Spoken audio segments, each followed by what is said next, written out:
ये अस्ति नास्ति की इस प्रकार है, अन्य प्रकार से नहीं। ऐसा तलवार की धार के पानी की तरह, ओह, तलवार की धार के पानी की तरह सन्मार्ग में संशय रहित अकंप रुचि अर्थात श्रद्धान होना। वो तलवार की धार पर कोई चीज रखे ना तो कितना बैलेंस करके रखना पड़ता है, पानी ठहरे जरा में गिर जाता है। इतना ये जो लिखा ना, अकंप रुचि, अकंप रुचि, संशय रहित अकंप रुचि अर्थात श्रद्धान होना, वह निशंकित अंग नाम का गुण है। किसमें शंका नहीं होना, किसमें शंका नहीं हो। आप तो अभी जब निर्जराधिकार में हम ये 8 गुण की संक्षेप में बात है, वहाँ बात करेंगे ना तो वहाँ कहेंगे आत्मा के स्वरूप में संशयवान न होना, उस हमेशा का निशंकित गुण है पदम जी। और बात करेंगे काय की आत्मा के स्वरूप में संशयवान न होना।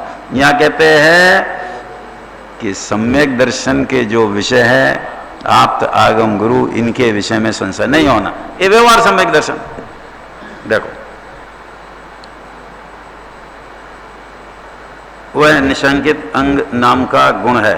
अब देखो संसार में अनेक प्रकार के गदा चक्र त्रिशूल आदि आयुध के धारी। अब पहले जो है ना आप्त की बात करते हैं, आप्त आगम गुरु है ना 3, इनके स्वरूप में शंका नहीं होना। कैसा मानना, जैसा यहां लिखा है वैसा मानना, अन्य प्रकार से नहीं मानना। और जो यहां लिखा है उसमें शंका नहीं करना, निशंकित अंग है। तो वो शंका काय में हो जाती है, कैसा स्वरूप हो जाता है, वो बात करते हैं। संसार में अनेक प्रकार के गदा, गदा माने हनुमान जी, चक्र माने कृष्ण जी, है समझ में, त्रिशूल माने शिव जी, आयुध तो ये सभी है, तलवार भी आयुध है, के धारी स्त्रियों में अति आसक्त। कौन के? राम के साथ सीता, कृष्ण के साथ कौन है? राधा, शिव जी के साथ पार्वती, सबके साथ स्त्री है।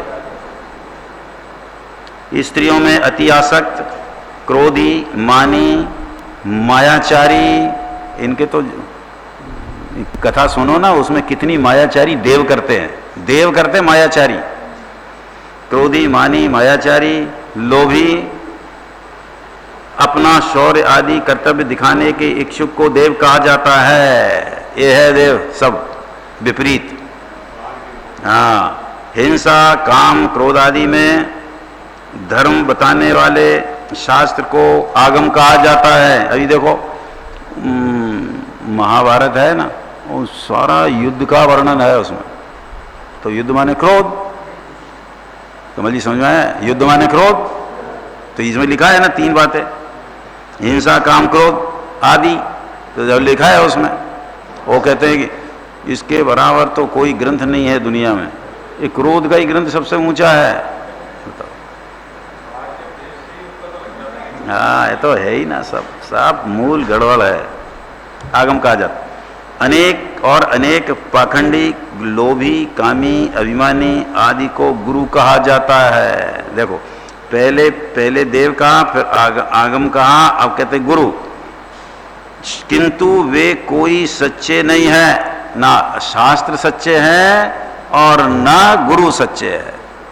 ये तो अन्यमति की बात कर रहे हैं अभी यहाँ वाले की पोल खोलेंगे फिर। वे सच्चे नहीं हैं, ऐसा दृढ़ सिद्धांत जिसे है उसके निशंकित गुण है। मूढ़ों की खोटी युक्तियों द्वारा, मूढ़ों माने मूर्खों की, खोटी माने कुतर्क, युक्ति, खोटी युक्ति माने कुतर्क द्वारा जिसका चित्त चलायमान नहीं होता तथा खोटे देवताओं के विकार द्वारा, मंत्र तंत्र आदि द्वारा परिणाम विकारी नहीं होते हैं, उसे निशंकित गुण कहते हैं। वाह! जैसे तलवार की धार का पानी हवा द्वारा चलायमान नहीं होता है, क्या कहते हैं, कितना सा रहता है वैसे ही जिसके सच्चे देवगुरु धर्म के स्वरूप संबंधी परिणाम मिथ्या दृष्टियों के वचन रूप हवा से विचलित नहीं होते हैं, के द्वारा संशय को प्राप्त नहीं होते, उसके निशांकित गुण होता है। इसको निशांकित गुण कहते हैं। पंचोली जी पढ़ो।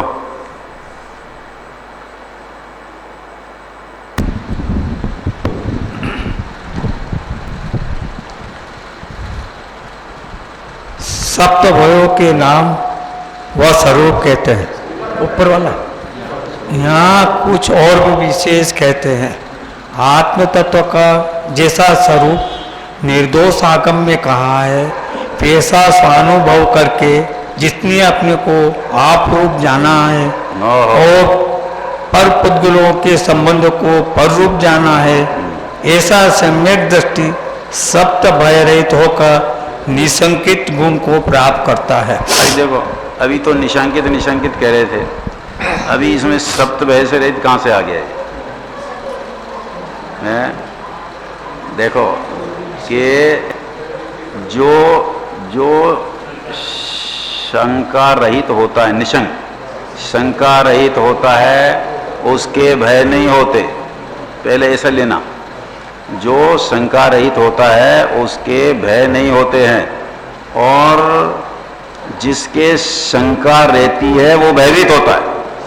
अब आई बात पूरी, पहले नहीं आई थी। पहले जिसके शंका है वो भयभीत रहता है, इसलिए निशांकित गुण जिसको प्रकट होता है, ऐसे सम्यक दृष्टि, ऐसा सम्यक दृष्टि जिसके निशांकित गुण प्रकट हुआ, ऐसा जीव, सम्यक दृष्टि जीव, ये वास्तव में तो निर्भय होता है।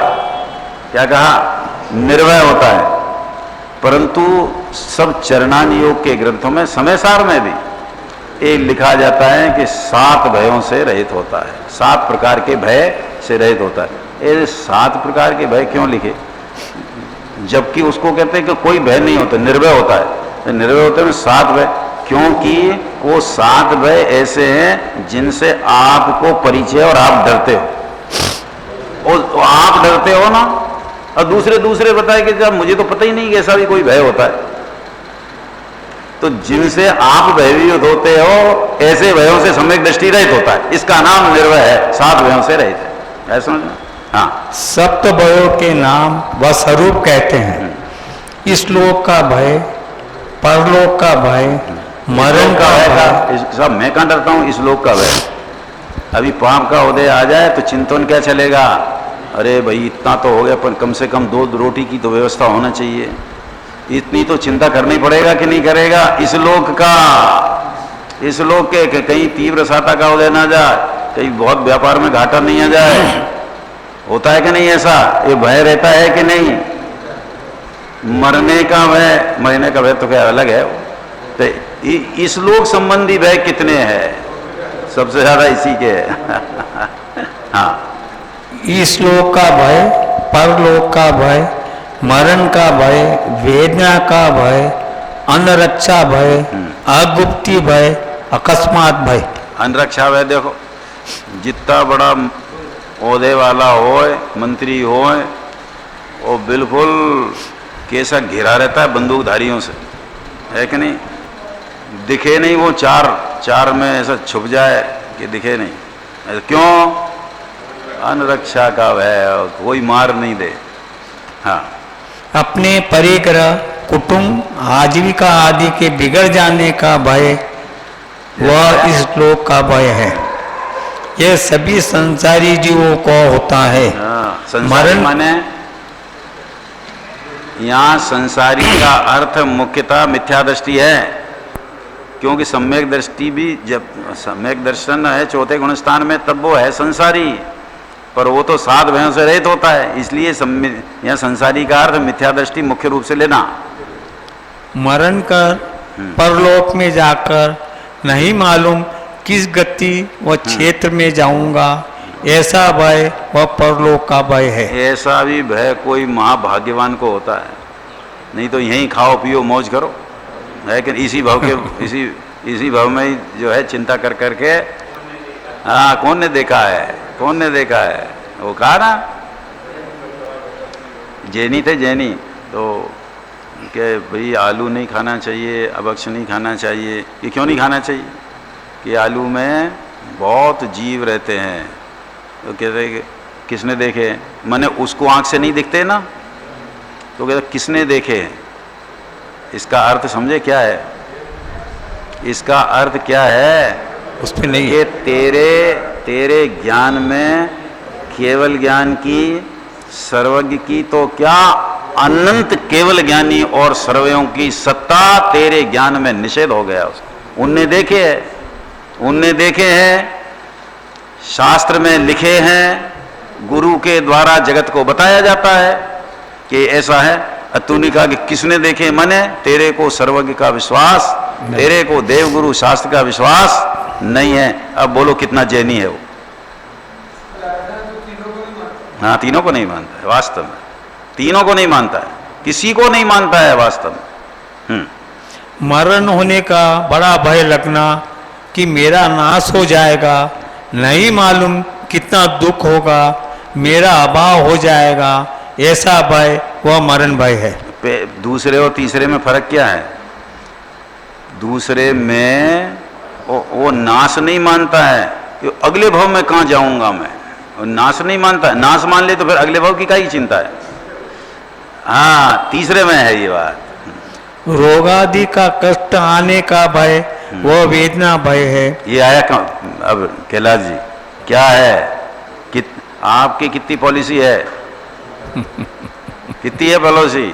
कि जितने तरह की बीमारी उतनी तरह की सब पॉलिसी है हमारे पास। तो सब आएगी लाइन से, हैं? ऐसा वो अमेरिका में ऐसे ही होता है, एक सब इतने तरह के कवर हो जाते हैं और हजारों तरह की पॉलिसी है, हजारों तरह की, और सब पब्लिक को पागल बनाने के तरीके हैं। पब्लिक बाद में बनाती है, पहले बन जाती है। पहले बन जाती है, कैसे बन जाती है? कि प्रीमियम भर भर के बन जाती है, फिर वाकई में कहीं बीमार हो जाए तो झूठे सच्चे बिल लगा के फिर बनाती है। वो पहले तो खुद बनती है, पॉलिसी लेके ही बनती है वो तो पागल। समझ में आया? हिसाब लगा के देखना कि एक आदमी इंश्योरेंस से कितना पैसा जिंदगी भर में लेता है और कितना भरता है। देखो मांगीलाल जी बोले कितना भरता है, तो देखा तो दुगना तिगना भर देता है, और वो 1/3 और हाफ लेने में बड़ी खुशी मनाता। मैंने पूरा क्लेम ले लिया। और पागल कौन बना? बढ़ा भी देते हैं। मेरे वो हुई थी ना सर्जरी, तो वो कहे कि आपकी पॉलिसी लाओ। वो तो अपने जैन साहब का मित्र थे ना डॉक्टर, वो उनके भांजे थे, वो भांजे। हाँ, नहीं, वो एसके जैन के भांजे सीओ में थे वहाँ। तो उन्होंने फ़ोन कर दिया, वो तो अमेरिका में थे पहले, फिर वो सीधा फ़ोन किया उन्होंने। तो वहाँ जाके बोले कि वो अब इतना पहचान निकल आई, तो कहने लगे पॉलिसी नहीं लाए क्या? मैंने कहा होए तो लाए ना, है कहाँ पॉलिसी? कोई पॉलिसी नहीं है। मैंने कहा नहीं है। तो फिर बोले कैसे पेमेंट वगैरह? मैंने कहा ये क्रेडिट कार्ड है, आपको लेना हो जितना ले लो इसमें से। उनको इतना असर हुआ कि इस उम्र में और पॉलिसी नहीं है एक भी। पढ़े लिखे लोगों को नहीं है। देखो तो पढ़े लिखे ही मूर्ख ज्यादा बनते हैं।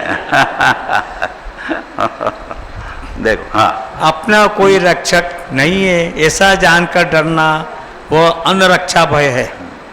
अपनी वस्तु के चोरी चले जाने का भय, अपने छिपने के स्थान का दूसरों का पता लग जाने का भय वह अगुप्ती भय है। अचानक दुख उत्पन्न न हो जावे ऐसा भय यह अकस्मात भय है। बहुत सारे मेडिकल उससे मेडिक्लेम से बहुत सारे ये अकस्मात भय ये LIC से संबंधित है। समझ में? सब तरह के। अपना और पर का स्वरूप सही जानने वाले समृद्ध दृष्टि को ये सप्त भय नहीं होते हैं। वाह! ये अपने है ना, ये दोनों भाई जी से जब सुना कि ऐसी पॉलिसी नहीं लेना, इनकी ली हुई थी, उस दिन से प्रीमियम देना बंद कर दिया इन्हें। है दृढ़ता किसी में? बोलो। उस जिस दिन सुना कि ए नहीं, ये तो निदान बंद है, प्रीमियम भरने, वो आए पीछे, तुम्हारा इतना नुकसान हो जाए तो हो जाए, पर क्या कहा है ये कि नहीं भरना। उस दिन से प्रीमियम नहीं भरा इन दोनों भाइयों ने, देखो।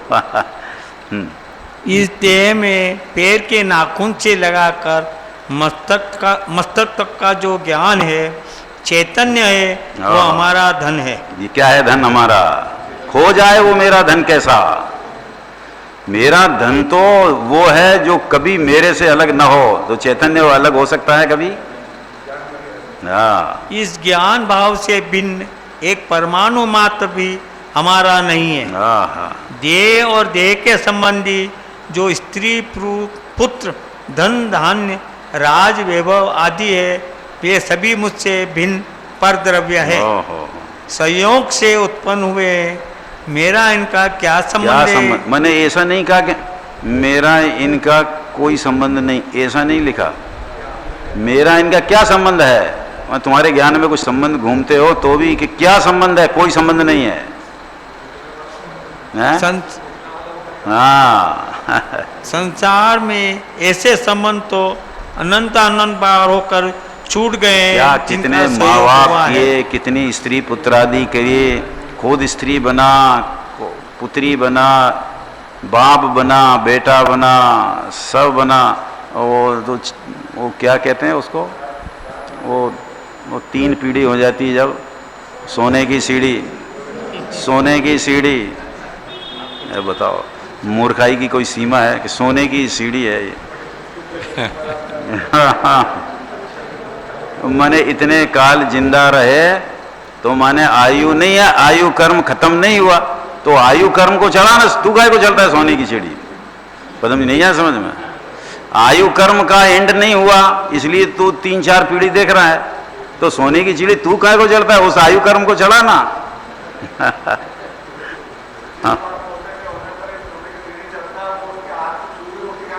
बताओ ऐसा।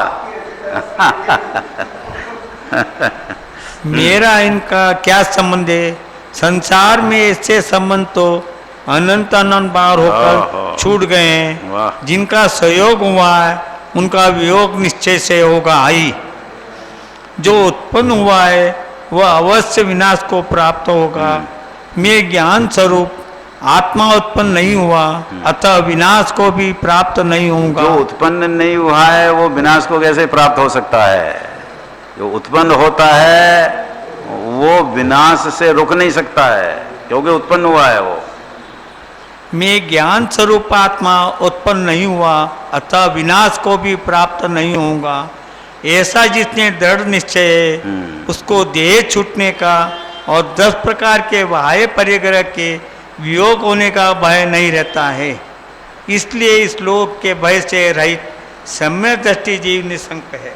वाह। अब ये पहले सामान्य बात एक लाइन में की, अब थोड़ा विस्तार से कहते हैं। सम्यक दृष्टि को परलोक का भय भी नहीं होता है। जिसमें सभी वस्तु दिखाई देती है वह लोक है। हमारा लोक तो हमारा ज्ञान दर्शन स्वभाव है। बोलो कौन सा लोक है तुम्हारा? तुम्हारा लोग वो 6 द्रव्य दिखते हैं कि लोग किसको कहते हैं? जहाँ 6 द्रव्य हैं उसको लोग कहते हैं कि वो लोग तेरा लोक नहीं है। तेरा लोक तो तेरा ज्ञान दर्शन ऐसे अनंत बहुत बहुत द्रव्य है ना, लोक में बहुत द्रव्य है, तो ये बहुत माने अनंत गुण वाला लोक तेरा लोक है। कि सुना कभी? ये लोक है हमारा अनंत गुण, ये लोक है। हाँ हैं? हाँ नहीं, हाँ नहीं, कौन सा भय न हो? एकाध भय न हो पर अनंत भय है उसके, वो नहीं हो, एक आध दो न हो। जैसे जैसे जो मिलिट्री में भर्ती होते हैं उनको मरण का भय नहीं होता है, तो क्या सम्यक दृष्टि है? नहीं नहीं नहीं, होने से नहीं है ये सब। ये भय वगैरह सब मोह कर्म की, घाती कर्म की प्रकृति अशुभ रूप है, पाप रूप है समझ में? कौन सी ये भय? नौकर्म है कि नहीं? नौकषाय, नौकषाय है तो ये नौकषाय तो चारित्र मोह है। चारित्र मोह की सारी मोह की, चार घाती कर्म, सब पाप रूप प्रकृतियां है। स्वभाव का घात करे वो पुण्य रूप कैसे हो सकता है? हमारा लोक तो हमारा ज्ञान दर्शन स्वभाव है, जिसने समस्त पदार्थ प्रतिबिंबित तो हो रहे हैं। वाह। ये जो समस्त पदार्थ झलक रहे हैं, उनको अपने ज्ञान स्वभाव में मैं अवलोकन करता हूँ। अपने ज्ञान के बाद किसी वस्तु को भी मैं नहीं देखता हूँ। देखो चरणानी योग में लिखा है कि मैं अपने स्वभाव के बाहर किसी को नहीं देखता हूँ, लिखा है। देखो अकेले समय सार में नहीं लिखा है, ये हर ग्रंथ। वो याद नहीं दिलाया पदम जी, वो भूल गई बात अपने, कल सुबह याद दिलाना। कर्णान योग के उत्कृष्ट ग्रंथ में लिखा है कि ए पुण्य पाप रागादि में चेतनता नहीं है। बताया था बहुत पहले, साल 2 साल पहले बताया था। कर्णान योग में लिखा है, जिसमें कि पूरा कथन व्यवहार में से है, उसमें लिखा है कि ये रागादि का क्या स्वरूप है। नहीं जानता हूँ। जब कभी हमारा ज्ञान निंद्रा द्वारा ढक दिया जाता है तथा रोगादिक द्वारा मूर्छा से ढक दिया जाता है, तब यद्यपि संपूर्ण लोक विद्यमान रहता है, तथापि अभाव रूप सा ही सो हो जाता है। अतः हमारा लोक तो हमारा ज्ञान ही है, दूसरा लोक नहीं है कुछ। हमारे ज्ञान के बाहर की कोई भी वस्तु देखने में, जानने में नहीं आती है। हमारे ज्ञान से बाहर जो लोक है, जिसमें अनेक नरक स्वर्ग है, जो सर्वग को पृथक दिखाई देते हैं, वे सब मेरे स्वभाव से भिन्न अन्य पदार्थ है। पुण्य का उदय देवादिक शुभ गति का देने वाला है, और पाप का उदय नरकादिक अशुभ गति का देने वाला है। पाप पुण्य दोनों ही विनाशिक है, तथा पुण्य पाप का फल स्वर्ग नरकादिक भी विनाशिक है। विनाशिक चीज का फल विनाशिक न होगा तो कैसे होगा? क्योंकि जो शुभ अशुभ भाव है वो विनाशिक है, तो इनके फल से कोई मोक्ष थोड़ी मिलेगा अविनाशी। ये नरक स्वर्ग भी अब विनाशी है, विनाशी दिलाती है, और क्या दिलाएगा? मैं आत्मज्ञान दर्शन सुख वीर का अविनाशी रूप से धारण करने वाला अखंड हूँ, मोक्ष का नायक हूँ। मेरा लोक मुझ में ही है, मैं उसी अपने लोक के समस्त पदार्थों का अवलोकन करता हुआ रहता हूँ। अब ये कौन सा है? एक तरफ तो कहा कि मेरा लोक मुझ में ही है, और फिर कहते हैं मैं उसी अपने लोक के समस्त पदार्थों का अवलोकन करता हुआ रहता हूँ। इसका अर्थ क्या समझे? पहले ध्यान से देखो कि क्या बात कही है। मेरा लोक मुझ में ही है, मैं उसी अपने लोक में समस्त पदार्थों का अवलोकन करता हूँ, रहता हूँ। इसका अर्थ क्या हुआ? मैं, हाँ, कैसा ज्ञान रो? 72 तो सही है, केवल ज्ञान की बात नहीं। देखो, मेरा लोक मुझ में ही है, इसका अर्थ कि मेरे में अनंत गुण है, वो मेरा लोक है। ये तो बात ऊपर पहले आ चुकी है। मैं उसी अपने लोक में समस्त पदार्थों का अवलोकन करता हूँ। माने जो जगत में जितने पदार्थ हैं वो मैं अपने लोक में रहकर अवलोकन करता हूँ, मैं गे पदार्थों के पास नहीं जाता हूँ। तो क्या कहा? अपने लोक में रहकर पदार्थों का अवलोकन करता हूँ मैं, माने ना तो अवलोकन के लिए मैं उन पदार्थों को अपने पास बुलाता हूँ, और ना अवलोकन के लिए मैं अपना स्वभाव छोड़कर उनके पास जाता हूँ। ये अपने में रहकर अवलोकन करता हूँ मैं। ऐसा समझ में? भटनगर वो पंखा को जाना है तो पंखा के पास जाना पड़ा क्या? नहीं जाना पड़ा, क्योंकि जानने की क्रिया वहां होती है जहां ज्ञान होता है। जानने की क्रिया जहां ज्ञेय होता है वहां नहीं होती है। समझ में आया?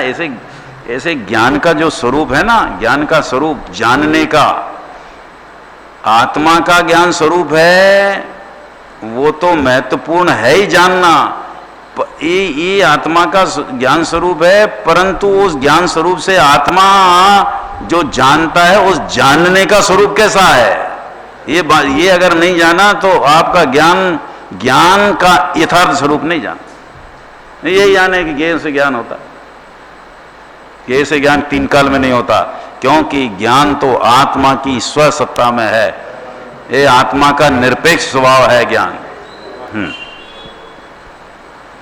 इस प्रकार परलोक का भय नहीं करता हुआ सम्यक दृष्टि निशंक है। कैलाश जी आप पढ़ना।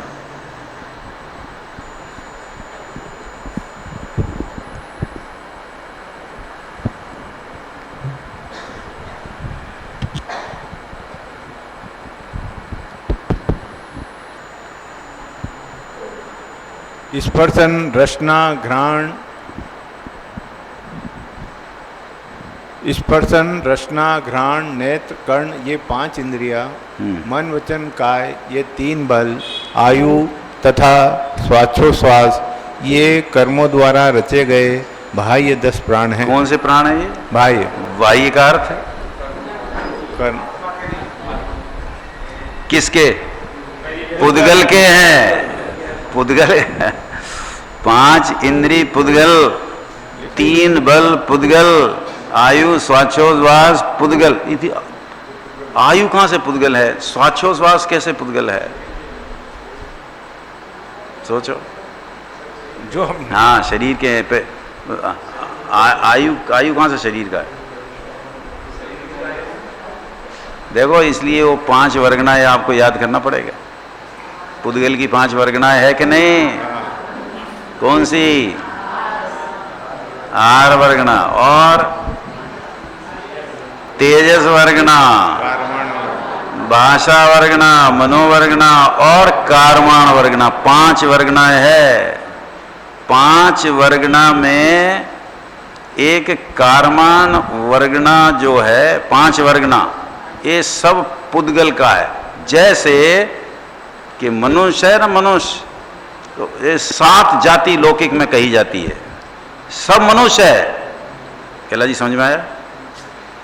मनुष्य की 7 जाति कही जाती है। अपने हिंदुस्तान की बात है, बाहर में तो एक कोई जाति नहीं, जाति नाम की कोई चीज ही नहीं है। 7 जाति कही जाती है। ऐसे ही माने मनुष्य की 7 जाति, ऐसे पुद्गल एक माने मनुष्य की जगह उसके 5 वर्गना, 5 प्रकार के पुद्गल होते हैं। समझ में आया? एक आहार वर्गना, तेजस वर्गना, भाषा वर्गना, मनोवर्गना और कार्माण वर्गना। तो जो कार्माण वर्गना है, कार्माण वर्गना, ये से 8 कर्म बनते हैं और ये 4 वर्गना है, ये 9 कर्म वर्गना है। शरीर बनते हैं इसमें। ये कौन से शरीर बनते? ये जैसे जो है ना, अब मैं पूछता हूं कि श्वासोश्वास कैसे बनता है कि नहीं? 10 प्राण में है। हाँ, ये आहार वर्गना है। ये जितनी चीजें दिख रही है ना, सब आहार वर्गना है। ये 5 वर्गना के बाद अब वो 23 वर्गना होती है, वो गोमटसार में लिखी, अभी उनकी बात रहने दो। 5 वर्गना समझो, 5 वर्गना है, उनसे सब चीज इस शरीर में। देखो, शरीर से ये जो है ना, आहार वर्गना पहले नंबर की, तो ये जो शरीर है, 3 प्रकार के शरीर आहार वर्गना से बनते हैं। ये औदारिक शरीर जो त्रियंच और मनुष्यों का है, वैक्रियक शरीर जो देव और नारकी का है, और एक होता है आहारक शरीर जो कोई मुनिराजों को होता है। ये 3 शरीर की वर्गना, एक आहार वर्गना। और तेजस वर्गना वो अंदर है, जो जीव के साथ सर्व काल मोक्ष न जाए तब तक रहती है, वो कांति पैदा कर, उसकी परिभाषा है, वो तेजस वर्गना है। और भाषा वर्गना है, ये वाणी आदि। और मनोवर्गना, ये मन जो अंदर है सेनी जीवों को, उसकी मनोवर्गना अलग है। समझ में आया? तो ये सब पुद्गल के भेद हैं। तो इसमें 4 9 कर्म वर्गना है और एक कार्माण वर्गना, उससे द्रव्य कर्म बनते हैं। है समझ में? है समझ में? अच्छा है। देखो, ये स्वरूप भी थोड़ा सा ख्याल में रहना चाहिए। अभी ये नहीं तो अभी ख्याल में नहीं आए। ये श्वासोश्वास कौन सी, श्वासोश्वास की वर्गना कौन सी है? और आयु की कौन सी वर्गना है? अलग अलग वर्गना है। आयु क्योंकि कर्म एक अलग है, वो आठों कर्म कार्माण वर्गना से बनते हैं, पर ये आयु कर्म उससे बना है। परंतु श्वासोश्वास नाम का प्राण है वो काय से बना है कि आहार वर्गना से बना है, ऐसा समझ। स्पर्शन, रसना, घ्राण, नेत्र, कर्ण ये 5 इंद्रिया, मन वचन का ये 3 बल, आयु तथा श्वासोश्वास ये कर्मों द्वारा रचे गए बाह्य 10 प्राण हैं जो पुद्गलमयी हैं। देखो पुद्गलमयी है, ये 10 प्राण पुद्गल के हैं, जीव के नहीं है। इन 10 प्राणों का नाश होने को जगत में मरण कहते हैं। जगत में मरण कहते हैं, तो फिर वैसे मरण क्या नहीं? अरे आत्मा मरता ही नहीं, मरण काय को कहेंगे? ये 10 प्राणों का वियोग हो उसको मरण कहते हैं। आत्मा में ज्ञान, दर्शन, सुख, सत्ता रूप भाव प्राण हैं जिनका किसी भी काल में नाश नहीं होता। देखो क्या कहते हैं, इनका नाश कभी नहीं होता है। ज्ञान दर्शन का पर नाश हो सकता है? आत्मा में ज्ञान, दर्शन, सुख, सत्ता रूप भाव प्राण हैं जिनका किसी भी काल में नाश नहीं होता है। जो उत्पन्न होगा वह मरेगा। पुद्गलमयी परमाणु एकत्र होकर इंद्रिया आदि प्राण स्वरूप से उत्पन्न होते हैं, वे ही नष्ट होते हैं। जो मेरे स्वभाव रूप ज्ञान, दर्शन, सुख, सत्ता प्राण हैं उनका 3 काल में कभी भी विनाश नहीं होता है। इंद्रिया आदि प्राण तो पर्याय शरीर के साथ उत्पन्न और नष्ट होते हैं। मैं तो चैतन्य अविनाशी हूँ। देखो इंद्रिया आदि प्राण माने 10 प्राण वो पुद्गल के हैं।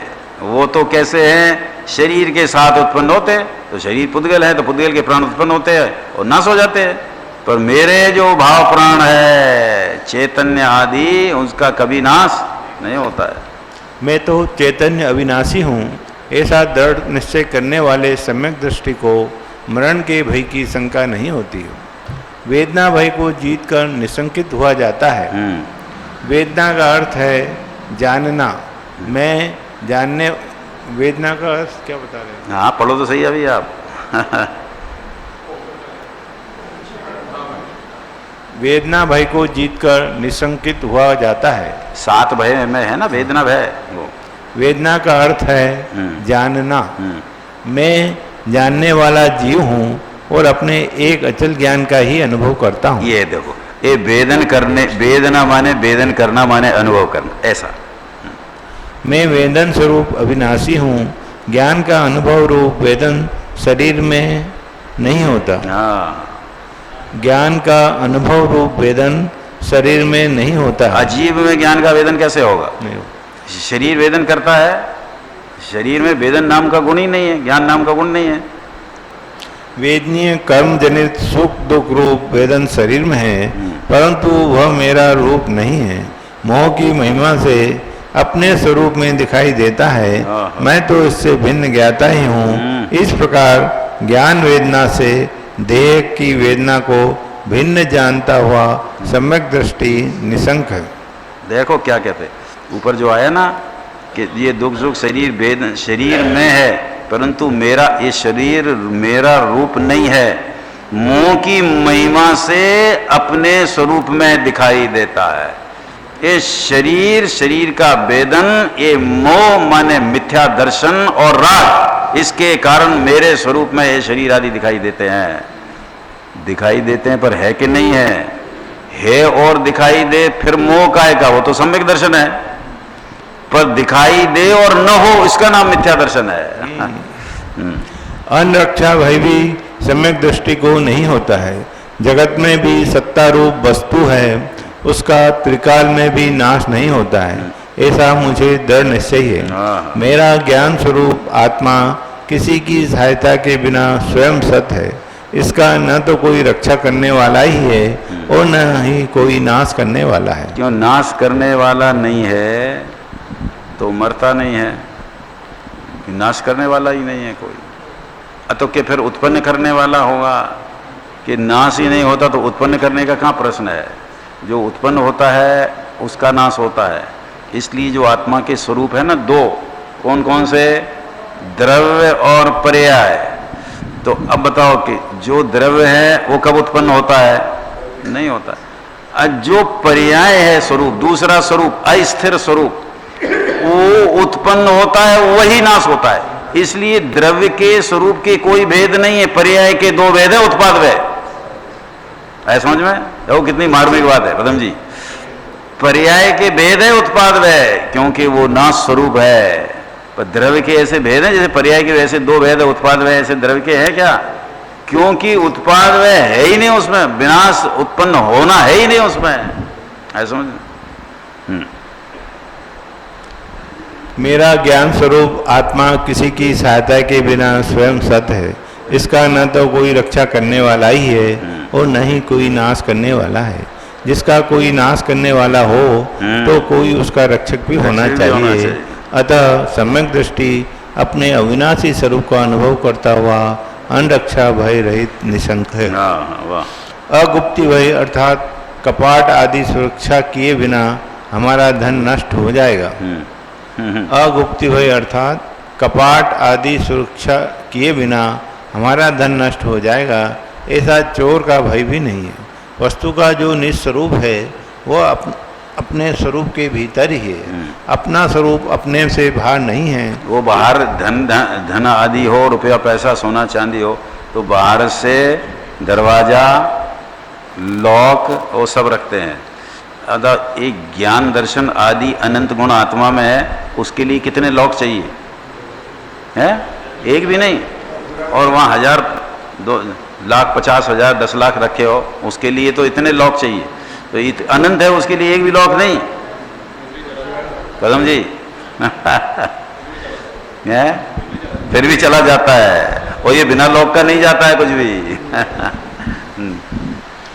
अगुप्ति वही अर्थात कपाट आदि सुरक्षा के बिना हमारा धन नष्ट हो जाएगा, ऐसा चोर का भय भी नहीं है। वस्तु का जो निज रूप है वो अपने स्वरूप के भीतर ही है। अपना स्वरूप अपने से बाहर नहीं है। इसलिए मैं जो चैतन्य स्वरूप आत्मा हूँ, उसका चैतन्य स्वरूप हमारे भीतर ही है। इस आत्मा के स्वरूप में पर का प्रवेश ही संभव नहीं है। यह अनंत ज्ञान दर्शन में हमारा रूप ही हमारा असीम अविनाशी चोरी न हो, अपने अनंत गुणों की चोरी न हो नहीं सकती। और ऐसा एक आत्मा में धर्म है, और किसी का मेरे आत्मा में प्रवेश न हो ऐसा भी एक धर्म है। त्यागोपद है। हाँ, ये अस्ति नास्ति धर्म है, नहीं है ख्याल में? 2 बार कहा देखो, इसीलिए धर्म वो शक्ति है। अभी धर्म की बात है। धर्म कौन से होते हैं? जो जोड़े सहित हो, 2 हो, परस्पर विरुद्ध हो, जिनकी पर्याय न हो, ये 4 विशेषता। तो ये अस्ति नास्ति धर्म का मतलब, अस्ति माने कि जो चीज है उसका कभी अभाव न हो, माने हमारे जितने गुण हैं उनके में से एक भी बाहर न जाए। और नास्ति का अर्थ क्या है? कि बाहर की चीज कोई अंदर ना आए। ऐसे 2 लॉक लगे हैं आत्मा में, अस्ति नास्ति के। समझ में आया? है? एक बाहर नहीं जाने देता है, और एक अंदर नहीं जाने देता है किसी को भी। अपने अभी तो 2 लाख होते हैं कि नहीं कमल जी? एक तिजोरी में और एक गेट पर। तो गेट का लाख काहे के लिए है? बाहर की चीज, और तिजोरी का लोग अंदर की चीज बाहर न जाए। देखो इसमें तो सबका ज्ञान परफेक्ट है, क्यों बदम जी? हाँ,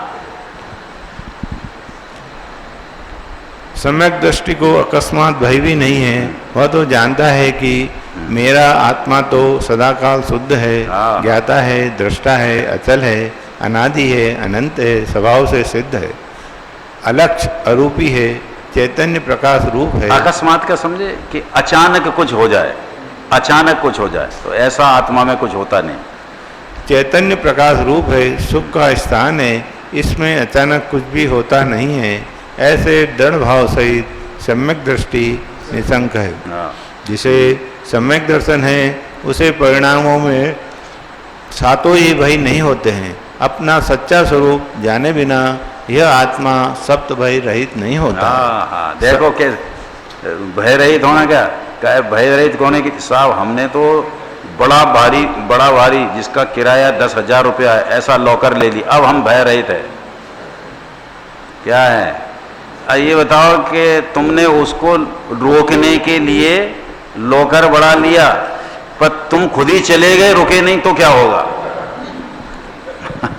बागली वाली तुमने अपने आप में लॉक कहाँ लगाया? तुम तो परलोक में चले जाओगे, तो इसका क्या होगा? ये तो लॉक लगा ही रहेगा, ऐसा समझ में। बोल लेना भाई आत्मा का स्वरूप क्या है? हाँ, सम्यक दृष्टि अहिंसा को ही निश्चयी रूप धर्म जानता है, हाँ। जिसको ऐसी शंका ही नहीं उत्पन्न होती है वाह। कि यज्ञ होम आदि जीव घात के आरंभ में कुछ थोड़ा सा तो धर्म होगा।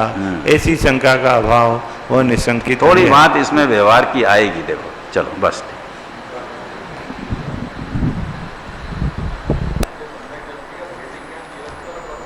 मैं निरंतर, बिल्कुल अभी आएगी सुबह, बात बहुत जोरदार आने वाली है।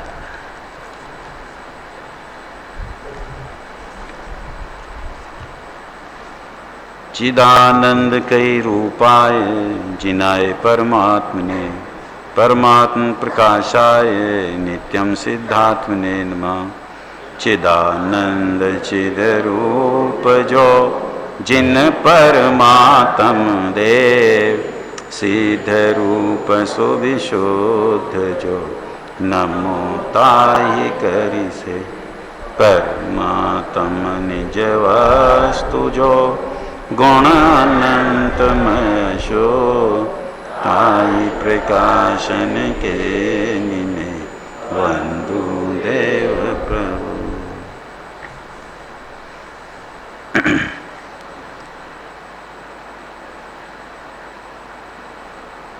तीन प्रकार के आत्मा को कहने वाला इस परमात्म प्रकाश ग्रंथ में पहला अधिकार है। उसमें 9 अधिकार वो तो पूरे हुए, स्थल पूरे हुए। तो 10वां स्थल एक गाथा का था, जो कल बात हुई, कल हो गई वो बात। कौन सी? 76। अब 77 गाथा ये है। देखो इसका विषय बदल गया है। वो एक निश्चय सम्यक दृष्टि की बात की थी एक गाथा में, अब कहते हैं 77 गाथा में। इसके बाद मिथ्या दृष्टि के वो थी 76 गाथा सम्यक दृष्टि की, और ये कहते हैं कि मिथ्या दृष्टि के लक्षण कथन की मुख्यता से 8 दोहा कहते हैं। सम्यक दृष्टि की 1 और मिथ्या दृष्टि के स्वरूप कहने वाली 8 गाथा है। ऐसा क्यों करा इन्होंने? सम्यक दृष्टि की 1, मिथ्या दृष्टि की 1। अरे ये अनादि से अपने आप को अज्ञानी और मिथ्या दृष्टि मानने को ही तैयार नहीं है, तो बहुत प्रकार से कहेंगे ना, ये बहुत प्रकार से कहेंगे कि तेरे अभी अज्ञान और मिथ्यात्व है, क्योंकि स्वीकार करने में महापुरुषार्थ के मैं अनादि से अज्ञानी रहा। पदम जी, कोई बड़े बड़े जो पढ़े लिखे लोग हैं, एक को भी कह दो कि आप अज्ञानी हो, कि साहब आपकी परिभाषा आत्मा को नहीं जानते कि आत्मा क्या होता है। अब जो यही नहीं जाने कि आत्मा क्या होता है, उसको ये बैठेगी बात कभी कि मैं अज्ञानी हूं? बोलो कमल जी, आत्मा नाम ही नहीं जाने, उससे ज्ञानी और अज्ञानी की बात कहां बैठती है उसको? अब यह 8 दोहा में कहेंगे ये बात। देखो 77 गाथा। पज्जय रत्तौ जीवडौ मिच्छा दिट्ठि हवे, बंदई बहुविह कंपड़ा जे संसारु भमेई। परिया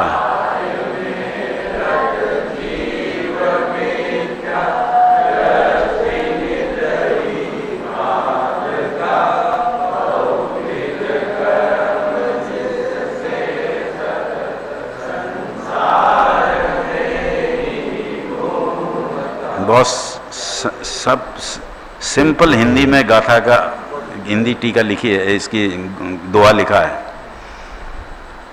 पर्याय में लीन जीव मिथ्या दृष्टि है। अब देखो ये कौन सी परिभाषा है? ये पर्याय में लीन वाला तो ये प्रवचन सार के दूसरे अधिकार की पहली गाथा है, 93 गाथा। पज्जय मूढ़ा ही परसमया, 93 नंबर की गाथा है। ज्ञेय तत्व प्रज्ञापन की पहली गाथा है। इसमें ये बात ली, पर्याय में लीन जीव मिथ्या दृष्टि है। पर्याय में लीन है, शुद्ध पर्याय में लीन है कि अशुद्ध पर्याय में लीन है? इसमें तो नहीं लिखा है शुद्ध पर्याय में है? जो पर्याय में लीन होता है उसके शुद्ध पर्याय होती ही नहीं है। शुद्ध पर्याय में लीन कहां से होगा? वो मिथ्या दृष्टि के शुद्ध पर्याय आई कहां से? कमल जी नहीं सोचा ये? ये पर्याय का अर्थ न शुद्ध है न अशुद्ध है। पर्याय का अर्थ है मात्र क्षणिकता में। पर्याय माने क्षणिकता। ऐसे अपने त्रिकाल स्वभाव की जगह अपने को क्षणिक स्वभाव माने, पर्याय स्वभाव माने, वो मिथ्या दृष्टि है। ये कहना है अर्थ यहां। देखो, पर्याय में लीन जीव मिथ्या दृष्टि है, वह अनेक प्रकार के कर्मों को बांधता है। 8 प्रकार के कर्म कहे। अभी 5 प्रकार की वर्गणा में कौन सी वर्गणा से थे कर्म? कारवाण वर्गणा से कर्म थे। और 4 वर्गणा से शरीर बनते हैं, उनको शरीर आदि को 9 कर्म कहते। जो अपन कहते हैं ना, अभी देखो समय सार पढ़ ले पूरा। समय सार में पहले कलश में काय से भेद ज्ञान कराया है कि द्रव्य कर्म, 9 कर्म और भाव कर्म से 3 से भेद ज्ञान करें। अब बता द्रव्य कर्म और 9 कर्म क्या है? भेद ज्ञान तो तूने कर लिया और कहता है उसे पूछो कि द्रव्य कर्म और 9 कर्म क्या है? ये पता नहीं तो तूने भेद ज्ञान कैसे किया? ये पता ही नहीं है कि कैसे भेद ज्ञान करना है। पदम जी पहले कलश में है, नवे समय सारा है में ये द्रव्य कर्म, भाव कर्म, 9 कर्म से रहित आत्मा है। तो पर 9 कर्म क्या है, द्रव्य कर्म क्या है, ये कुछ पता नहीं है। याद रखना कि 5 वर्गणा में 1 वर्गणा कारमान वर्गा ये द्रव्य कर्म की 8 कर्म की है, और 4 वर्गणा है वो 9 कर्म की शरीर की है। समझ में? परंतु 5 वर्गणाओं को एक प्रकार से शरीर कहा जाता है। कहां कहा जाता है बोलो? कहां कहा जाता है? विग्रह गति में कितने शरीर हैं? तेजस और कारमान है। तेजस है 9 कर्म और कारमान है द्रव्य कर्म। ये 2 वो द्रव्य कर्म की वर्गणा को भी शरीर कहा कि नहीं? तो अपने को पता है, उत्तर पता है, पर प्रश्न पता नहीं है। नहीं, ऐसा भी कोई विडंबना हो सकती है कि उत्तर पता हो और प्रश्न पता ना हो। पता नहीं। देखो, हाँ देखो, पर्याय में लीन ये वास्तव में ये थोड़ा बहुत भी करणानि योग का ज्ञान अगर तत्व ज्ञान के आधार से नहीं है तो वो ज्ञान ही नहीं है, वो तो क्षयोपशम है, वो बुद्धि का विकास है, ज्ञान का विकास नहीं है। बुद्धि के विकास से आत्मा को किंचित लाभ नहीं मिलता है। लाख के 8 कर्मों का संबंधी केवल ज्ञान भी हो जाए और आत्मा के सम्यक दर्शन का कारण नहीं है। समझी? यदि दृढ़ता रखना इससे कि मूल तुम्हारा सारा पुरुषार्थ एक तत्व अभ्यास में रहे, है समझना? देखो, वह अनेक प्रकार के कर्मों को बांधता है जिससे संसार में घूमता है। कैसे घूमता है? पहले तो ये जीव पर्याय में लीन, अपने को पर्याय माने क्षणिक मात्र मानने वाला जीव ये मिथ्या दृष्टि है। दूसरा, वो कर्मों को बांधता है और कर्मों को बांधने से संसार में परिभ्रमण करता है। ये कारण है। मूल कारण क्या संसार परिभ्रमण का? कि अपने को पर्याय जितना समझना, अपने को क्षणिक जितना समझना, इस कारण है संसार परिभ्रमण का। पहला और आखिरी ले, बीच के गौण करो। शरीर आदि पर्याय में लीन हुआ जो अज्ञानी जीव है, ये यहां पर्याय में शरीर आदि, तो शरीर भी क्षणिक, पर वो पर्याय अलग है। जैसे अभी 5 बोल में पर्याय के 2 बोल हैं कि नहीं? अनन्य और नियत। तो उसमें कौन सी है? अनन्य में नर नारिक आदि पर्याय, कौन सी? असमान जाति और व्यंजन पर्याय। और नियत में कौन सी? अर्थ पर्याय, कौन सी? हीनादिक वाली पर्याय। ओ, ऐसे 2 प्रकार की पर्याय हुई। हाँ, समुद्र का उदाहरण है तीसरे में। शरीर आदि परद्रव्य में लीन हुआ जो अज्ञानी जीव है वह मिथ्या दृष्टि होता है, विपरीत दृष्टि, विपरीत श्रद्धान वाला होता है। और फिर वह अनेक प्रकार के मूल 8, उत्तर 148 और उत्तर के उत्तर भेद असंख्यात लोक प्रमाण बांधता है कि जिससे संसार में भ्रमण करता है। अब मूल कारण क्या है संसार में परिभ्रमण करना? कि अपने को क्षणिक मानना, अपने को शरीर मानना, अपने को पर्याय मात्र मानना, इसका नाम संसार का परिभ्रमण है। परमात्मा की अनुभूति रूप श्रद्धा से विमुख परमात्मा क्या है? परमात्मा कौन सा परमात्मा? पहले वाले आदिनाथ के 24वें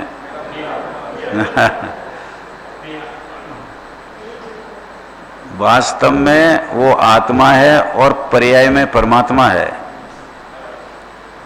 वो आत्मा है, पर्याय में परमात्मा है। मैं अभी आत्मा हूं, पर्याय में परमात्मा नहीं है, परंतु उनके आत्मा या परमात्मा के लक्ष्य से मेरे परमात्मपना प्रकट नहीं होता है, बल्कि विभाव भाव होता है। और मेरा जो आत्मा है भले पर्याय में परमात्मपना न हो, पर उस परमात्मपना प्रकट करने की शक्ति मेरे आत्मा में है, न उनकी आत्मा में है, न उनके परमात्मपना में है। नहीं आया समझ में क्या कही बात? मेरे परमात्मपने प्रकट होने की शक्ति है, प्रकट उसका विश्वास होगा तो पर्याय में प्रकट होगा, पर उनके आत्मा में या उनके परमात्मपना प्रकट है, उसमें मेरे परमात्मपना प्रकट करने की शक्ति नहीं है। और उसमें माने कि ये मेरी पर्याय में परमात्मपना प्रकट कर देंगे, कुछ मदद कर देंगे, इसका नाम मिथ्या दृष्टि है। बहुत कड़क बात है, इसका नाम मिथ्या दृष्टि है। हैं? करता है। देखो, परमात्मा की अनुभूति श्रद्धा से विमुख जो 8, अब देखो विस्तार से बात करते हैं। परमात्मा की अनुभूति रूप श्रद्धा से विमुख जो 8 मद, 8 मल, ये क्या चीज है? 8 मल दोष का है क्या? ये 8 गुण प्रकट होते हैं ना, निशांकित आदि जिसकी चर्चा की थी, उनसे विपरीत उसका नाम 8 मल। अरे गुण के विपरीत मल, 8 मद अलग चीज है। हाँ, 8 मद, 8 मल, 6 अनायतन और 3 मूर्ता, ये सबकी बात आएगी इसमें। इन 25 दोषों से सहित अतत्व श्रद्धा रूप मिथ्यात्व परिणाम जिसके हैं वह मिथ्या दृष्टि कहलाता है। पहला लक्षण क्या मिथ्या दृष्टि का? कि परमात्मा की अनुभूति रूप श्रद्धा से विमुख। प्रथम जी क्या लिखा है? किसकी श्रद्धा से विमुख? अपने शुद्धात्मा की श्रद्धा से विमुख, ये मिथ्या दृष्टि है। फिर बताया है कि वो उसमें ये नहीं होता है, ये नहीं होता है, ये नहीं होता है। बाकी असली चीज तो अपने त्रिकाल स्वरूप अनुभूति रूप, और उसको प्रकट नहीं है अनुभूति, ये कहा, वो मिथ्या दृष्टि कहलाता है। वह मिथ्या दृष्टि नर नारक आदि विवाह पर्यायों में लीन रहता है। माने मैं मनुष्य हूं, मैं नारकी हूं, इसका नाम लीन होना। लीन रहता है उस मिथ्यात्व परिणाम से शुद्धात्मानुभव के प्रतिपक्षी। माने किसकी वजह से? मिथ्यात्व परिणाम की वजह से। मिथ्यात्व परिणाम माने क्या? विपरीत श्रद्धा। इसमें कर्म कौन सा निमित्त? दर्शन मोह, मोहनी का और दर्शन मोह। दर्शन मोहनी के 2 भेद, दर्शन मोह, चारित्र मोह। दर्शन मोह, अभी ये किया मिथ्या दृष्टि, माने ये दर्शन मोह की बात है। उस मिथ्यात्व परिणाम से शुद्धात्मानुभव के प्रतिपक्षी, माने विपरीत, शुद्धात्मानुभव के विपरीत अनेक प्रकार के कर्मों को बांधता है। माने अगर सम्यक दृष्टि है वो कोई कर्म नहीं बांधता है, मिथ्या दृष्टि है वो सब कर्म बांधता है। जिनसे द्रव्य, क्षेत्र, काल, भव, भाव। क्या कहा? ये क्या चीज है? अभी अपनी एक गाथा में आया था ये। 5 परावर्तन रूप संसार में परिभ्रमण करता है।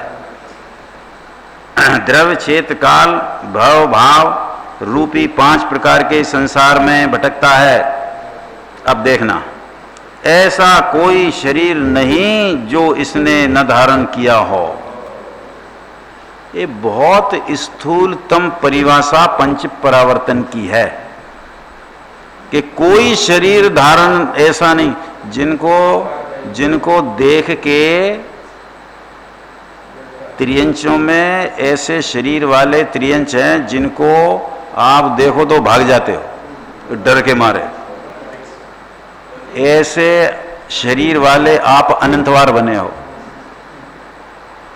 सांप, बिच्छू, शेर, वो तो नीचे के नरक से निकल के आते हैं ये जी। उनको देख के ऐसे आप अनंतवार बने हो। ये कोई शरीर बचा नहीं धारण करने से। देखो किधर गया? ऐसा कोई शरीर नहीं जो इसने न धारण किया हुआ। ये कौन सा परावर्तन हुआ? द्रव्य। ऐसा कोई क्षेत्र नहीं है जहां ये उत्पन्न न हुआ हो ये क्षेत्र, और न मरण किया हो। ये उसी में उत्पन्न हुआ और मरण किया हो। ऐसा कोई काल नहीं। काल माने, अब इसमें काल में क्या लोगे बोलो, किसी को याद है? ये उत्सर्पणी अवसर्पणी के शुरुआत के पहले समय से लेके 10 कोड़ा कोड़ी सागर के अंत समय तक प्रत्येक में जन्म मरण हो, और उसमें जन्म मरण न हो किसी में, तो वो उत्सर्पणी अवसर्पणी अनअकाउंटेड रहेगी। तो कितनी उत्सर्पणी अवसर्पणी लगेंगे इतने समय में जन्म मरण करने में? ऐसे अनंतवार जन्म मरण। वास्तव में इनका डिटेल स्वरूप समझे ना पंच परावर्तन का, तो भद्र परिणामी हो, पात्र जीव हो, उसको गस्त आ जाएगा, बेहोश हो जाएगा वो सुन करके कि मेरी इतनी दुर्दशा हुई है, और मैं ये 60-70 साल की 60-70-80 साल की पर्याय शरीर जितना मैं मूर्ख चंद जैसा अपने को मान के बैठा हूँ, उसी में मरा हुआ हूँ कि इसने इतना ही करना, बस इतना यही जीवन है। ऐसा पागलपन करता है। कर रहा हूं मैं, वो करता क्या है? खुद ही कर रहा है। ऐसा कोई काल नहीं जिसमें इसने जन्म मरण ना किया। ये काल। ऐसा कोई भव नहीं। भव मैंने क्या लेना? आओ 84 लाख योनि, 199 लाख करोड़ कुल, एक एक में अनंतवार जन्म मरण। ए भाव, नरक गति आई, चारों गति आई इसमें, जो इसने पाया न हो। और ऐसे अशुद्ध भाव, शुद्ध भाव नहीं, अशुद्ध भाव नहीं किए जो इसके न हुए हों। कितने प्रकार के शुभ या अशुभ परिणाम हैं, प्रत्येक को उसने एक एक भाव को अनंतवार की। इस भाव का इसका नाम भाव परावर्तन, इसके न हुए हों। इस प्रकार अनंत परावर्तन किसको कहते हैं? अनंत परावर्तन। 5 परावर्तन कहे, 5 परावर्तन कहे, उसमें सबसे छोटा काल है द्रव्य परावर्तन का, सबसे बड़ा काल है 5वें नंबर के भाव परावर्तन का। जो सबसे छोटा द्रव्य परावर्तन है उसका काल कितना कि उसके अनंतवें भाग में अनंत सागर है। एक द्रव्य परावर्तन के अनंतवें भाग में अनंत सागर है। एक द्रव्य परावर्तन में अनंत उत्सर्पणी अवसर्पणी है। ऐसे ही नहीं कहा कि पगला जाता है जीव, ये सच बात है। और एक बार पगलाए तो सम्यक दर्शन का पात्र हो जाता है पर पगलाता ही नहीं है वो सब सुन के रह जाता है कि कौन के आप सब ने किए परावर्तन। ये है समझ मेरे कहाँ परावर्तन है, ऐसा रहा ये। देखो हाँ, बहुत शब्द है, आचार्यों ने तो बहुत बुरे बुरे शब्द भी और अच्छे अच्छे शब्द भी प्रयोग किए हैं इसको संबोधन के लिए। देखो इस प्रकार अनंत परावर्तन किए हैं। चलो इसकी ये आगे की गाथा लेंगे। हाँ अच्छा ठीक है।